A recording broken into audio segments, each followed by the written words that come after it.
This program is presented in the public interest by a grant from the Illinois Broadcasters Foundation, Incorporated.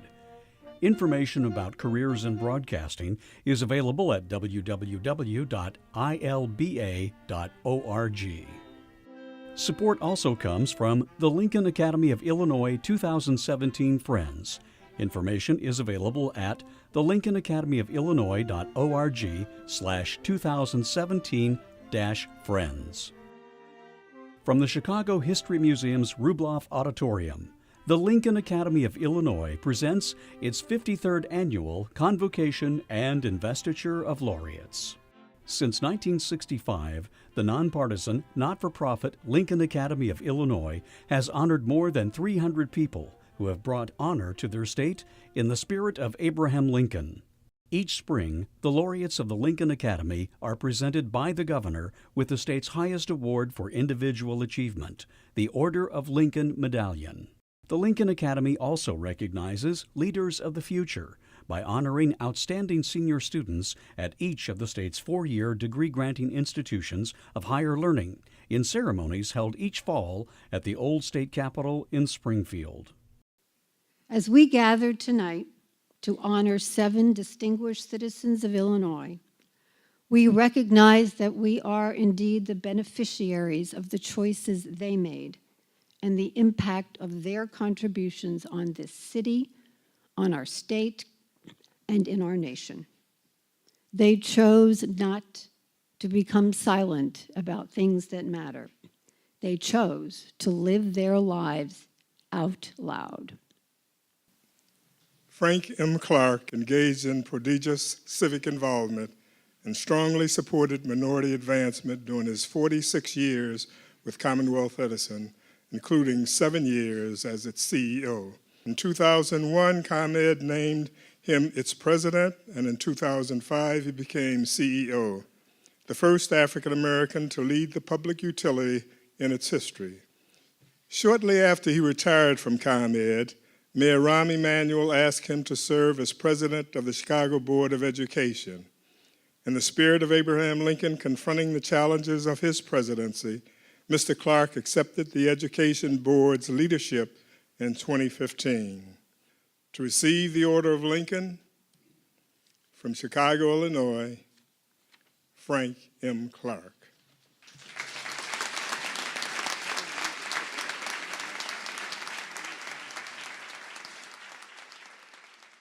I grew up on the South Side, primarily in Woodlawn.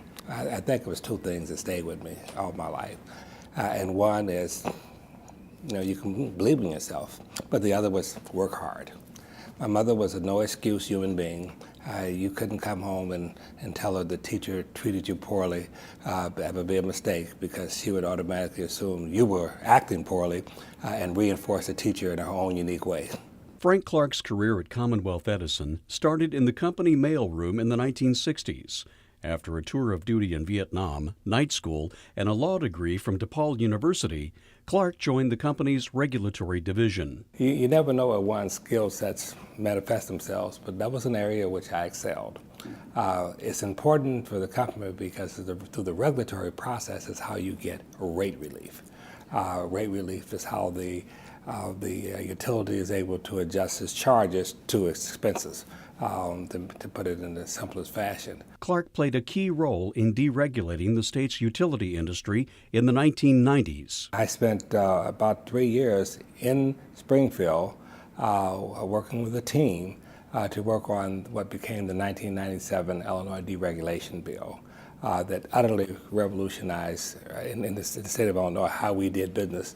Commonwealth Edison is a distribution company, owns all the wires that bring the electricity into your home and maintain that part of the system. But generation could be from anybody. It was a completely revolutionary change, certainly for the state of Illinois and for the utilities here. There were all types of concerns. One, prices would spike, or prices would get a whole lot better because of competition. Because of the supply side is one of the biggest components of your electric bill. What turned out, it turned out to be overall fairly good. It did increase competition, but it also made everyone more efficient. And looking back over it, if I look at the certainly the legislative changes, and just overall what I was a part of during my 40-plus years at ComEd. It's the deregulation bill that I zero in on and frankly feel the best about in terms of professional accomplishments, because it's so changed how we paid for electricity and how we received it in the state of Illinois. He never forgot the people who helped him climb the corporate ladder at the state's largest electric utility and led by example. Everyone that helped me, and there were many, I've tried to go back and do the same. I've done it as a supervisor. It was the first time I had an opportunity to hire people, and I hired a number of African American and Hispanics, something that didn't have, and women, something we didn't have a whole ton of in the company. And I took advantage of my position to do that. As I rose through the ranks, I remember to this day the first African American male I put into management, someone I see to this very day. That means something to me. Clarke's passion for quality education led to his appointment to lead the Chicago public school system following his retirement from Commonwealth Edison. Our finances today are absolutely strong compared to what they were 2.5 years ago when I sat down and took this position. Our academics have steadily improved. I'm always proud to tell people that the #1 school of the nation is the Chicago Public School, and that's Walter Payton. That in the state of Illinois, 7 of the top 10 schools are Chicago public schools. Now, when you say, and I'm proud of that, but the fact is we have 650 schools. We got a lot of schools, most of which are doing fairly well, but we have some that are struggling, and we have to focus in on that. But I know that Chicago, I know that we're moving to continue improving the quality of education in Chicago, which goes back to what we talked about before. If your education system is strong, you're going to attract businesses who have choices on where they locate, because everyone wants to be where they have a strong, educated population. I stand on this stage today as a recipient of the state's highest award. My path getting here has gone through many loving and supportive people. Notable milestones that help focus me towards what I consider my life's work. About 50 years ago, I got the opportunity to serve my country. And while some moments were truly terrifying, I learned that in foxholes, there's no racism, or virtually no racism. That small experience taught me to look at everyone as an individual and not to judge people based on preconceived and often negative stereotypes. I spent the bulk of my adulthood working for one company, Commonwealth Edison. My career took me from the mailroom to the boardroom. Along the way, I took every opportunity to develop future civic, social, and corporate leaders. My primary concern today, however, is education. As president of the Chicago Board of Education, I have an even deeper appreciation for all that is the Chicago Public Schools. Its mission embodies the spirit of the Order of Lincoln, that is, for the betterment of humanity. I would conclude my comments with a very short quote from a very great man. And I quote, "Upon the subject of education, not presuming to dictate any plan or system respecting it, I can only say that I view it as the most important subject which we as a people can be engaged in." These are the words of a young Abraham Lincoln from his first political announcement in Illinois in 1832. It is an honor to receive an award bearing his name and from the state I love. I'll do all I can to live up to it. Thank you so much.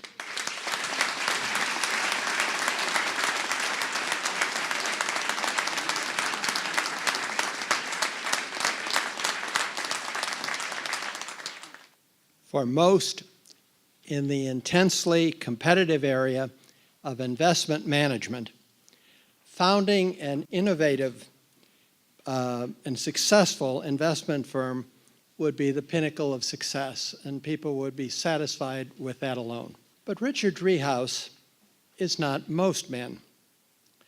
He set out on an additional journey, a very important journey, a lifelong commitment to giving back.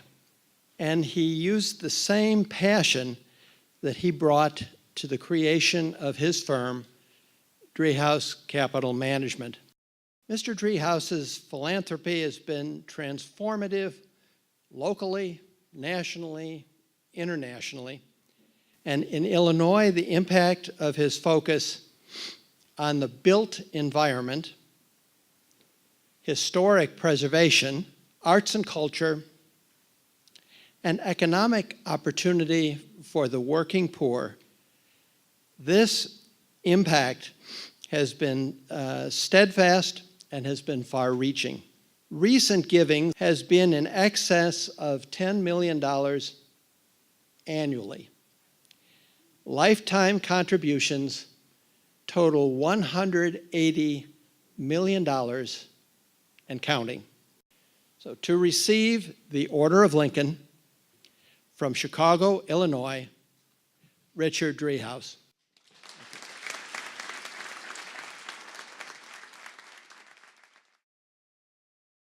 We were looking at an Art Nouveau hanging chandelier that was done in, I believe, Germany in around 1900. So it almost looks like a piece of jewelry. Chicago philanthropist Richard Driehaus's passion for Art Nouveau design began decades ago with a pair of posters. So since I got these two posters, which weren't very expensive, I wanted to get some books on posters. And in those books, I started to learn about this poster mania that had happened 100 years earlier. And I started looking at all the architecture and design. There was a fellow called Alphonse Mucha, who was a great illustrator. He was the master in line and graphic design. And then that led to like Art Nouveau, because Art Nouveau was, you know, starting to come around in the 1880s, 85s and stuff like that. And when I got interested, I thought those buildings were so organic and so nice and, I mean, so beautiful, rather than all these buildings that are like boxes. They have no style.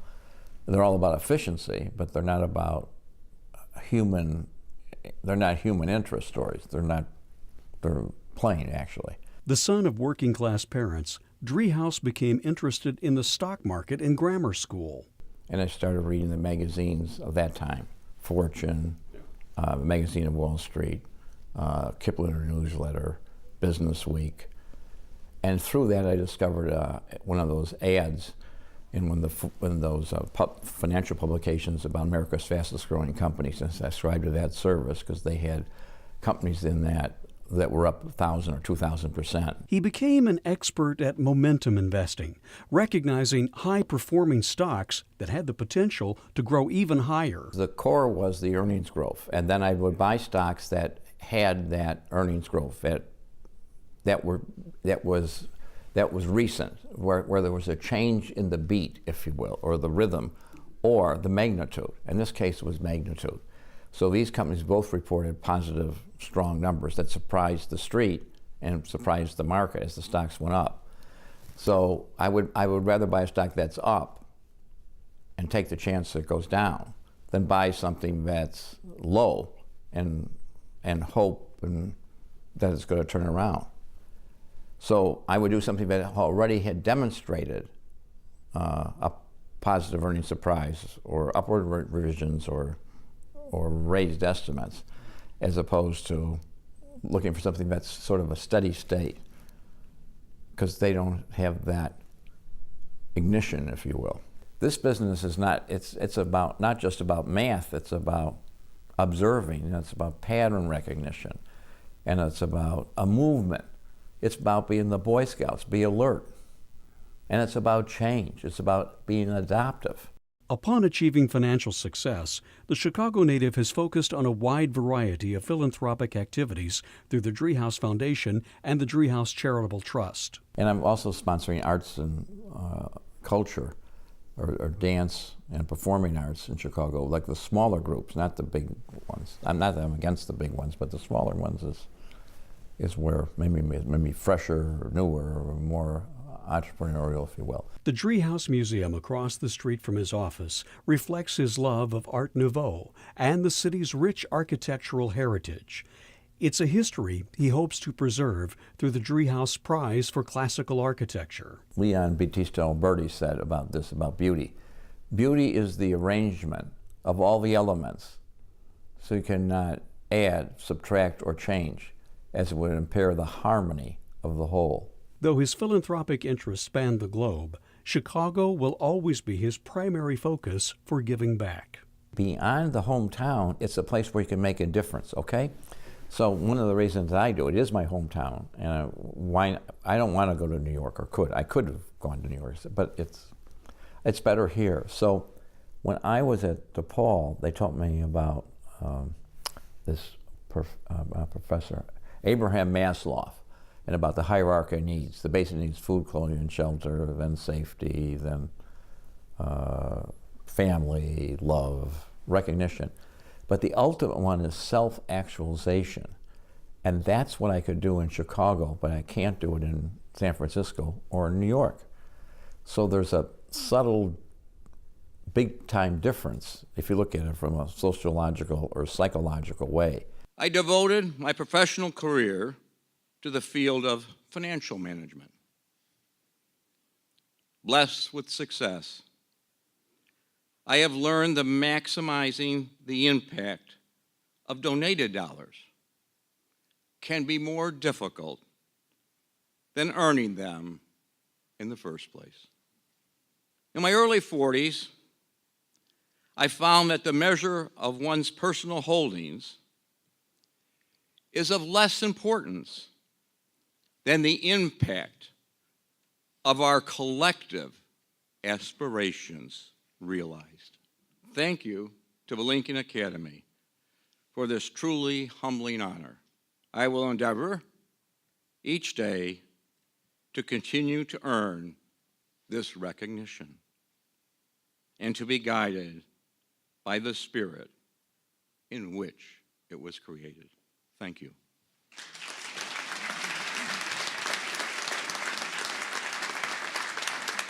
During 3 decades as a federal judge, James F. Holderman ruled with fairness, integrity, and utmost consideration for the citizens of this country. Throughout his career, he remained true to himself and earned respect for serving as a truly independent judge. Much like the attorney from Illinois, in whose name we are gathered tonight, Judge Halderman owned his difficult decisions and treated all people with fairness. In 1985, President Ronald Reagan tapped Mr. Halderman to serve as federal trial judge in the United States District Court for the Northern District of Illinois. Over his 30 years on the bench, Judge Halderman resolved more than 10,000 cases in all areas of federal jurisdiction. Judge Halderman showed true dedication to the people of his home state throughout a legal career driven by justice for all. To receive the Order of Lincoln from Morris, Illinois, the Honorable James F. Halderman.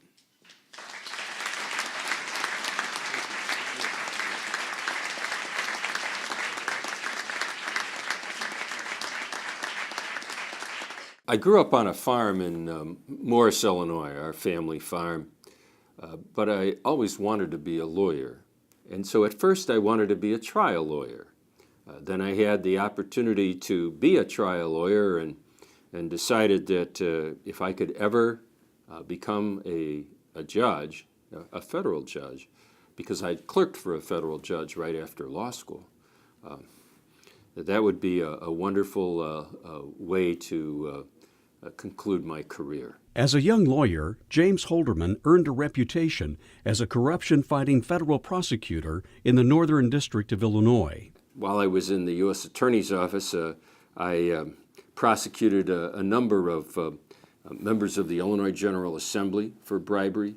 I also prosecuted a number of police officers who were on the take in the city of Chicago, as well as a number of suburban officials. He presided over some of the biggest criminal cases of the day, including the Operation Greylord investigation of the Cook County court system. In fact, I sentenced 3 circuit court county judges and a number of lawyers who were involved in the bribery of that was uncovered during Operation Greylord.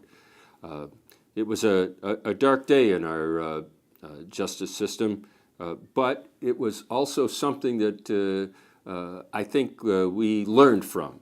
to better have our system of justice serve the public and not the judges or the lawyers involved in the corruption. Halderman approved the wiretaps that eventually led to the conviction of former Illinois Governor Rod Blagojevich. I was the judge that approved the wiretaps that ultimately were presented in evidence and were a substantial part of the evidence that brought about Governor Blagojevich's conviction. An expert on intellectual property rights, Halderman was known as an innovator in court procedures. I chaired the American Bar Association Jury Innovation Commission, and I introduced in the Northern District of Illinois a number of innovations that had been suggested by other people, allowing the jurors to submit written questions during the course of the trial, allowing the lawyers in complicated cases to make statements to the jurors during the presentation of the evidence when witnesses were outside the room, and basically trying to provide as much information as possible to jurors so they could make the reasoned decision. Too often I had found as a trial lawyer and in my initial or the initial part of my career as a trial judge that jurors really did not have the opportunity to learn as much as they possibly could. And so that's why I introduced a number of innovations. Currently an arbitrator and mediator with an alternative dispute resolution organization, Halderman takes great satisfaction at having taught at many of the state's top law schools. I guess the main thing for the next generation is to continue to provide the type of service in the best way you possibly can, following the law and the proper procedures to make sure that your client's interests are well served. And in that way, the public's interests will be well served as well. So having that opportunity to teach at a number of law schools here in the state of Illinois really has been a blessing, and I look back on it with great fondness. Members of the Lincoln Academy, other dignitaries who are here today, friends and family. I feel very fortunate to have this opportunity to speak with you about this great honor. The man in whose name we gather tonight was not only a great president and not only a great lawyer, but he was a man of great principle, vision, courage, and compassion. I tried during the course of my career as a judge to carry on that type of a tradition. When I was a young man, growing up on the farm outside of Morris, Illinois, I dreamed of being a football player at the University of Illinois. And I was recruited to do that. In the last game of my high school career, I was kicked in the head and had brain damage. So what did I do?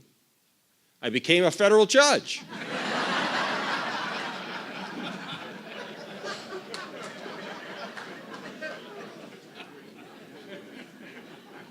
And I have to say, the opportunities to give back, the opportunities to provide justice, the opportunities to carry on the traditions of Abraham Lincoln are the most inspiring things I've had the opportunity to do.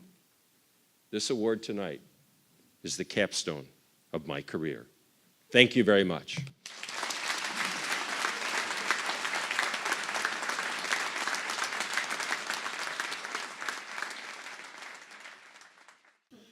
If leadership is a process of example and persuasion whereby the leader and the leadership group inspire colleagues and constituents to pursue goals and objectives, then a highest order example of a practitioner of that process is Eden Martin. Almost akin to the Adam Smith invisible hand, he has been a presence in terms of city and state goals and objectives for many, many years. He started his legal career over 50 years ago with a firm then known as Sidley, Austin, Burgess, and Smith, and spent over 20 years in leadership of the Sidley firm and over a decade as chairman of its management committee. While doing that, he found time to serve on major public companies here in the Chicago area and many nonprofit organizations, 3 of which he chaired. Beginning in 1999, as president of the Commercial Club Civic Committee, he worked for over a decade with Chicago business, civic, and political leaders to improve the greater Chicago community. Lester Crown and Eden Martin worked with Mayor Daley, for example, to develop the ambitious plan to expand O'Hare International Airport. Under his leadership, the Civic Committee also undertook the first database evaluation of student performance in the Chicago public schools.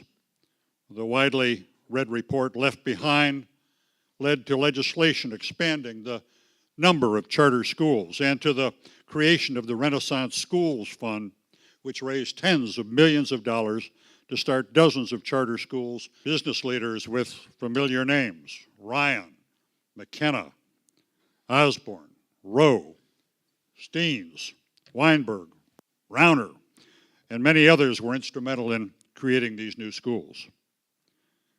In December of 2006, Eden was the principal author of the Commercial Club's report on Illinois state finance. That's 2006, warning that without fundamental reforms and improved pension funding, the state's fiscal structure would implode.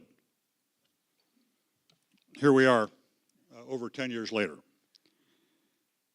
It's not all success, it's the striving that counts, and it's the resolution to continue on. And now to receive the Order of Lincoln from Sullivan and Glencoe, Illinois, R. Eden Martin.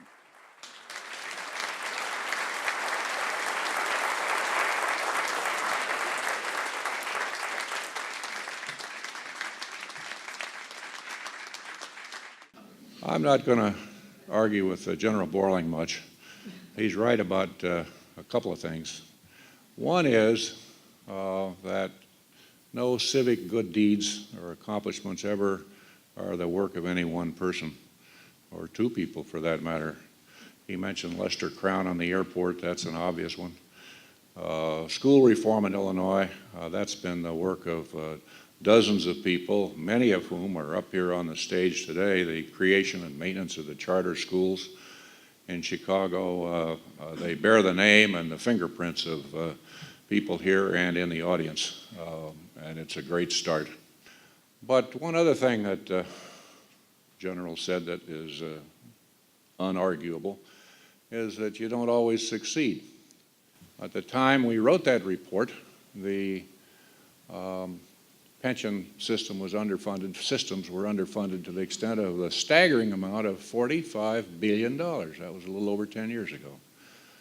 Today it's $130 billion and going up every year. And those costs are going to have to be borne. Lincoln had lots of sayings that you've heard some of them quoted tonight, but one of his favorites, which he got from his father, was this: when you make a bad bargain, hug it all the tighter. I've thought about that a lot. And Illinois made a bad bunch of bargains when it came to setting up pension plans and not funding them. But we made the bargain, and we better hug them all the tighter. And that's true of Illinois, and it's true of Chicago. And we got to face up to it, because the longer we put it off, the more painful and bitter the medicine is going to be. The legislature's got the responsibility for coming up with revenue proposals and budgets and raising the funds that are required to pay our costs. I think there are people in the legislature, some of whom I think are in the room, who desperately want to do that, to carry out that duty, And I know we've got a governor who's ready to do his duty as he sees it. And with goodwill, maybe we can do what Lincoln talked about, the last great speech he ever gave, when he talked about ending the battle and healing the wounds and doing it without malice and reestablishing friendly relationships.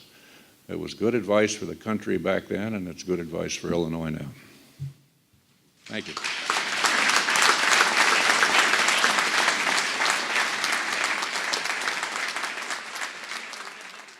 In 16 seasons with the Chicago Cubs, Ryne Sandberg earned a spot in franchise history. With outstanding play that led the team to 2 playoffs, led his jersey to being hung on the right field foul pole and being retired. His baseball honors included 10 All-Star appearances, 9 Gold Gloves, 7 silver bats, and in 2005, he got the highest honor a baseball player can get, induction in the Hall of Fame. To receive the Order of Lincoln from Spokane, Washington, from Wrigley Field, Chicago, and from Lake Bluff, Illinois, Ryne D. Sandberg.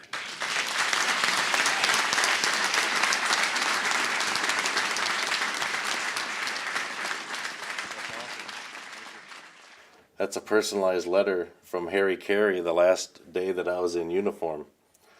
It talks about being a quarterback. It talks about giving up football and being a major league player. I was a 1978 Parade magazine All-American quarterback. Broke all the records up in Spokane and in the state of Washington in 1977-78. I was highly recruited by Nebraska, Oklahoma, UCLA, both Oregons, both Washingtons, for football first and baseball second. Future Chicago Cubs Hall of Fame second baseman Ryne Sandberg was a 20th round draft pick for the Philadelphia Phillies at age 18.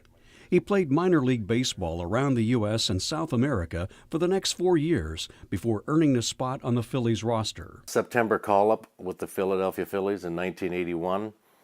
I joined after my AAA season, and I joined the likes of Pete Rose at first base, and Manny Trio, and Larry Boa, Mike Schmidt, Steve Carlton, Tug McGraw. They just won the World Series in 1980, so they were a very good team, and that was my first chance to be in a major league locker room and to be surrounded by those guys. Sandberg played third base during his first 5 months with the Chicago Cubs. I was actually called into the office by Dallas Green and Lee Elia September 1st of my rookie season.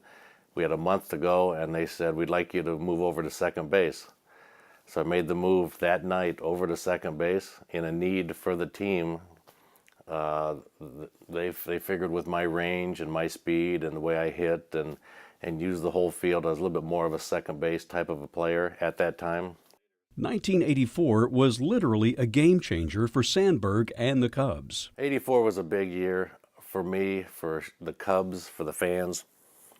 Me as a young player, it was my first experience of playing on a winning team at the major league level. Cubs fans around the world remember that year's June 23rd matchup with the rival St. Louis Cardinals as Sandberg's game. Ended up with 5 hits on the day, 5 for 6, 2 game-tying home runs, both off of Bruce Sutter, and 7 RBIs and 6 runs scored for the day. Sandberg can't say enough about the tremendous loyalty of Cubs fans. It's the history of the team and the uniform and the logo. But I think probably the biggest thing is the generations of Cub fans that have gone to the same ballpark, Wrigley Field.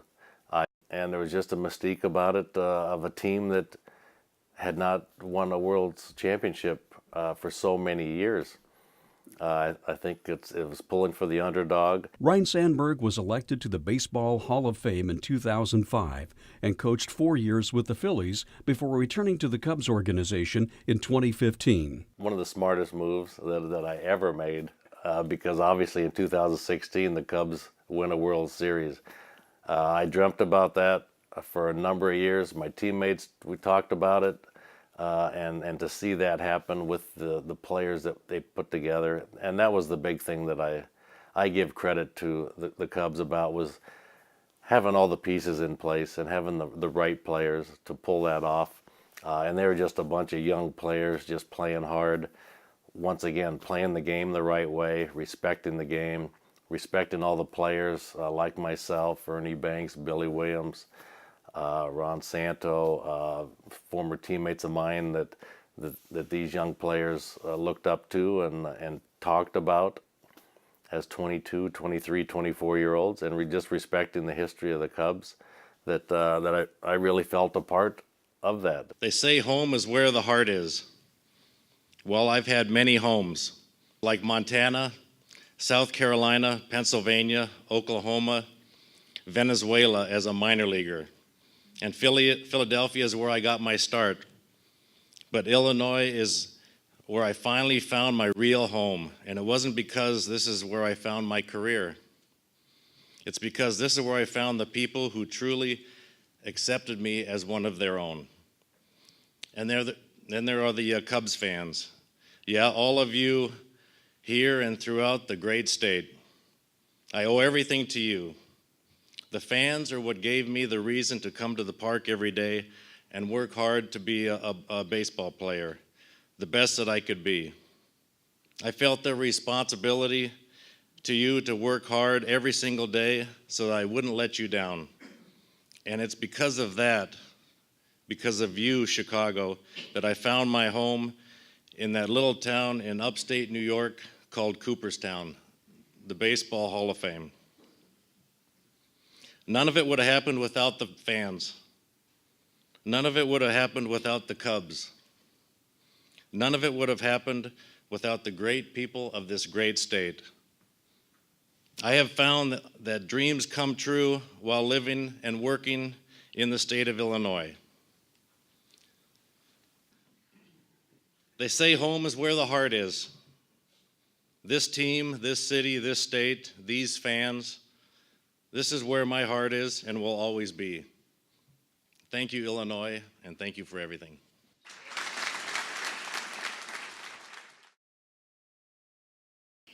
In a career spanning nearly 5 decades, Samuel Knox Skinner strengthened every office that his leadership touched, including the highest levels of the federal government.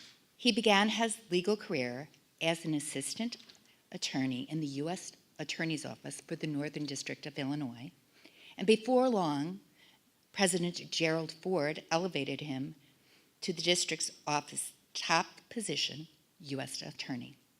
In 1989, President George H.W. Bush named him Secretary of Transportation. His overall effectiveness prompted President Bush to name him Chief of Staff in 1991. In these roles, he introduced landmark transportation policy, helped pass laws that improved aviation and surface transportation, and served as the President's point person on national crises. Mr. Lincoln's presidency demonstrated how great leaders benefit from wisdom of brilliant advisors. Mr. Skinner, through his lifetime of public service and leadership, proved to be both.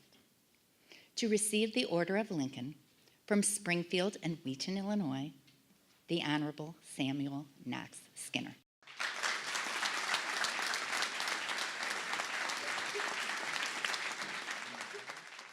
I'd always wanted to be a lawyer. I grew up in Springfield. Lincoln was a lawyer. I wanted to be a lawyer. What he did with his law experience and his license to practice law was to help others, and had a very interesting career as a lawyer. And that kind of taught me that you can be a lawyer and make a big difference in the world and make a big difference for people in Illinois, which I've done most of my life. Sam Skinner credits his early experience working for IBM for laying the groundwork for a successful career in business and public service. It was a game changer. Number one, I met a lot of really great people. Number two, they were really and are a great corporation, and I received great training and discipline, and understood process, understood computers, understood the need to take care of customers. So it was a very, very great 8 years I had at IBM. Skinner earned his share of headlines fighting organized crime and public corruption in the U.S. Attorney's Office in Chicago, but he's most proud of transforming government hiring practices to help women and minorities. I think the most significant case I've ever had as a lawyer was probably not big corruption prosecutions like Judge Kerner and others, but it was I was working with the Department of Justice Civil Rights Division on discrimination that was occurring in the Chicago Police and Fire Departments. We filed suit against the city of Chicago. We got consent decrees, and so I think today the people that worked with me on that case, we all take great satisfaction that today when we look at the Chicago Police Department, Chicago Fire Department, and we see minorities and women employed at all levels, we had a part in making that happen, because before that it wasn't happening. Skinner left the U.S. Attorney's Office in 1977 to practice law and chaired the Regional Transportation Agency of Northeastern Illinois, an experience that served him well when President George H.W. Bush tapped him to lead the U.S. Department of Transportation in 1989. Skinner earned the nickname the Master of Disaster for his expertise in handling crisis situations. I got assigned the Eastern Airlines strike right after I became Secretary of Transportation, Hurricane Hugo, then Exxon Valdez oil spill, then the earthquake in San Francisco during the World Series. And all of those, I was the President's point person in the National Rail strike. So every time a disaster came up, they would ask me to go on and represent the President. And so they said that you survived for another disaster, so that's how they got that title. I think the Washington Post gave me that one. Skinner worked with Democrats and Republicans to help President Bush win passage of the landmark Americans with Disabilities Act. President Bush is one of his greatest legacies is the Americans for Disability Act, where we basically changed the way America looks at people with disabilities and special needs, and we facilitated so they can be part of our mainstream, whether it be a ramp, whether it be a larger bathroom, whether it be priority seating on the airplanes, whether it be priority parking in parking lots and shopping centers. We've just reordered the way we deal with and help and facilitate people with special needs. After leaving the White House, Sam Skinner headed Commonwealth Edison, U.S. Freightways, and served on a variety of corporate boards. But in the end, he considers himself first and foremost a lawyer. Being a lawyer is an unusual opportunity. It's a very special opportunity to be a lawyer, because you can, as a lawyer, help people because you're a lawyer. Number one, people can come to you with a confidentiality that goes with the attorney-client privilege. And number two, if you've been around a long time, you can probably help them navigate through this, and sometimes help them not, but at least they got somebody to talk to. And being a lawyer and being an advisor and being an attorney gives you that unique opportunity. So I think that's probably the best decision I made, is to pay attention to Lincoln when I was in Springfield, what he'd done, his legacy, and try to emulate him. I do have prepared remarks. Some of you know that I tend every once in a while to wing it. Tonight is not going to be one of those nights. Number one, I'm on a clock, and number two, I want to make sure I don't leave anybody out. I'm really humbled by this honor, and I'm going to kind of keep my remarks pretty short, but want to make sure I don't leave anything out. For the last 56 years, I've had the privilege of working side by side with four of my fellow honorees. Harrison Staines at IBM, Jim Halderman, who worked with me at the U.S. Attorney's Office, Eden Martin, my partner at Sidley and Austin, and of course Frank Clarke, who was really my partner at Commonwealth Edison as well. I've been fortunate to associate with myself with people like Harrison, Judge Halderman, Eden, Frank, who are smart, ethical, and know the satisfaction of giving back. For me to be honored with these individuals is really a tremendous and incredible experience. Not only is it humbling, it's emotional. But it's especially emotional because, as many of you know, I grew up in Springfield, Illinois, until I was in 7th grade. And my hero in Springfield, no surprise, was Abraham Lincoln. From the age of 7, I always wanted to be a lawyer like Abraham Lincoln. My desire to serve our nation is based on his example.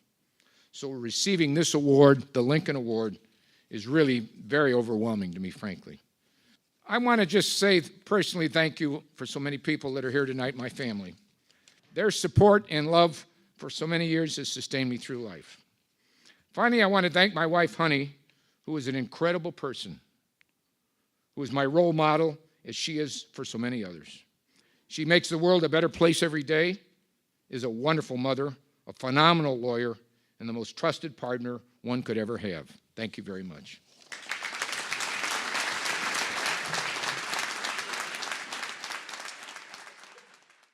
Harrison Staines has been a significant agent of change with both the financial institutions that he's made successful and in the communities in which he has focused his charitable activities.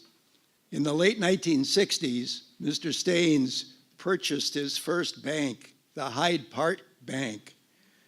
After transforming that institution, he acquired additional banks in the Chicago area, eventually combining them into a holding company with assets approaching $2 billion.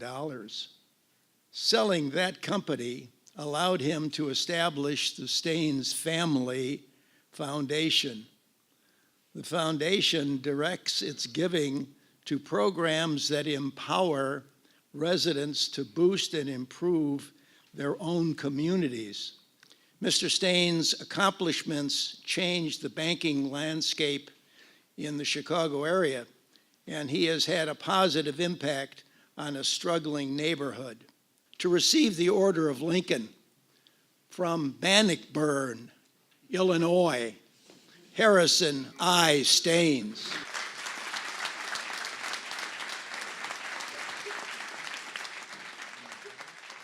These are the schools that we're involved with down in North Lawndale. There's two that are especially exciting. These would be the graduation attire from North Lawndale College Prep.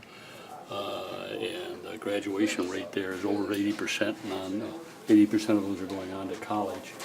The Staines Family Foundation has invested tens of millions of dollars in programs for inner-city young people over the last 25 years. It's an investment that's changed countless lives. It's just very satisfying to be able to do something. I don't like the phrase paying back. I like the phrase paying forward. Whatever we've got, we'd like to be able to invest in and then have that be multiplied into the future. So the focus has really always been on young people. It's always been on education and really on the inner city. Harrison Staines learned the value of investing from his father. He had me investing small amounts since I was like 12 or 13. I had a little book that says I'm going to get a dividend of 18 cents or $1.50. I mean, very, very small amounts, but it got me interested in looking at stocks and what they could do. Staines was a successful executive at IBM before buying his first bank that eventually grew into a 6-bank holding company worth nearly $2 billion. There were two aspects of ours that were a little bit unique. One, we set up the first 1-bank holding company in Illinois, with the idea being if you're borrowing money to buy the bank, you could consolidate for tax purposes. The corporate tax rate was 50%, so you cut your borrowing expense in half. So it subsequently got written up as the only way to do this, but nobody had done that. So we did that for buying 3 banks, and then we would install an IBMer. So I got some of my old IBM buddies to invest with me, and then we hired the one ran the largest branch, the one that ran the 3rd largest branch, the head of new account marketing. We brought in a number of IBM talent and paired them with very good commercial bankers. And that combination was dynamite because the IBMers knew a lot about executive sales, and the commercial bankers knew a lot about banking and the importance of documentation and loans and that sort of thing. So, the Staines Family Foundation focused its initial efforts in the North Lawndale area of Chicago. The school that we were very much instrumental in founding was called North Lawndale College Preparatory Charter High School, North Lawndale College Prep. And we were sending over 80% of the kids graduating, and over 80% of those were going on to college. So, that's a total then of 60% of what you've started with, right? The 80 times 80. Whereas the norm for African American communities nationwide was like 14%. So we had substantially higher success ratios, and we built on that. We set up a special fund called the Phoenix Pact to provide better financial support to get them in the colleges that have the best record of graduating minorities. So we're getting a better record of getting them through college as well. So it's been very satisfying. It's been a very satisfying thing. Staines works alongside his 3 daughters at the foundation on issues like education, school funding reform, and restorative justice. You know, instead of just putting kids into jail, wouldn't it be wonderful if you get them mentored and integrated back into the community, and somebody that's an adult, a responsible adult, taking an interest in them and values and helping them get a job and that sort of thing. So we've put a lot of effort into that arena as well, as to how can you prevent kids from being incarcerated, but instead have an opportunity to be mentored and get their record clear. Staines encourages others to join the effort. And so I recommend to anybody, if they really want to learn a lot about and do something that they'll feel very good about, they ought to get involved in taking on, adopting, call it whatever you will, but take on some parental type responsibilities for a kid from the inner city. And I guarantee them that they will learn more and get more out of that experience than the child does. But the child will also be helped, and if enough of us are doing this, we can start getting them reconnected to mainline opportunities. Because right now, we live in the most hyper-segregated city in the country. And that's just not right. So these kids are divorced from all the opportunities, and we've got to build bridges back to the mainline communities. I didn't come to prepare to give a lot of the thanks that I should, because I have a depth to a lot of people, but the women of my life have been absolutely extraordinary. My bride of 64 years, or 60 years, I ought to keep the count straight. Yeah. My sister, who's made extraordinary efforts to be here today, and I greatly appreciate that. I want you to know that. And some of you know that the pride of my life is 3 daughters who each are doing much, much more than I ever would have hoped to accomplish. And so Jennifer, Heather, and Robin, this award is really for you and a patronymic to what you can accomplish.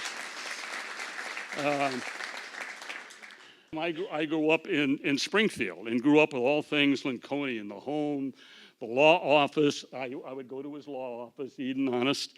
And you grow to admire the man greatly when you're surrounded by all the things that he has accomplished and how he came up with no formal education to be the eloquent leader of a nation in crisis. It was absolutely phenomenal. But you know, my final word of appreciation is to share this panel with such distinguished people. And I happen to have had exactly the same quote, Frank, that you did. What Lincoln said as a young man, that he viewed it as the most important subject with which we as a people could be engaged. I certainly believe that. I hope we will all rededicate ourselves to coming up with fair and equitable funding for our kids. They deserve it very, very badly, and for meaningful choice. And I thank you very much. This is a very humbling award, and I'm deeply appreciative. If I were as worthy as I am appreciative, I would be a much better man than I am. Thank you very much.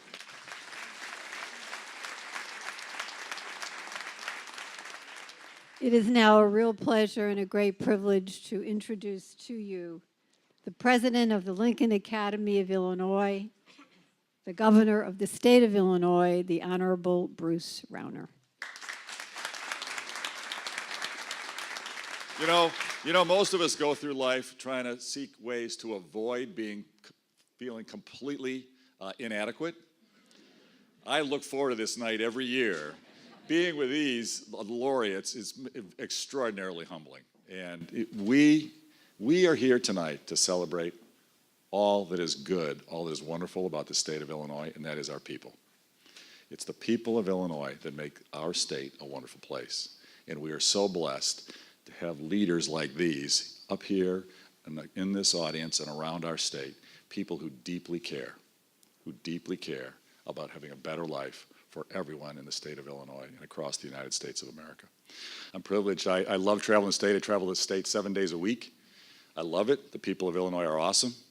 And I try as much as I can. Most Sunday mornings I speak at a church somewhere in the state of Illinois. And one of the first things I say when I address the congregation is, the good Lord did not make us Democrats or Republicans. The good Lord put us on earth to do his work, to help each other, to work together to make our world a better place.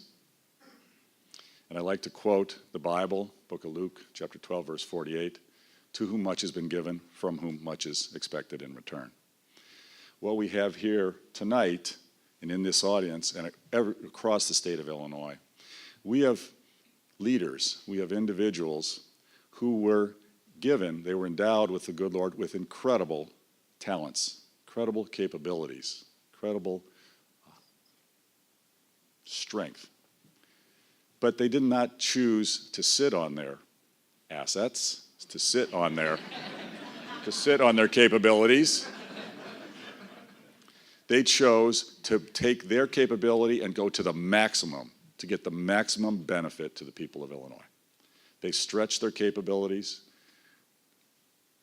to the utmost to make as big a difference as possible to improve the future quality of life for the people of Illinois, just as our greatest citizen did, Abraham Lincoln, 160 years ago. It's a privilege, it's an honor for me to know each of these individuals, these leaders, these citizens.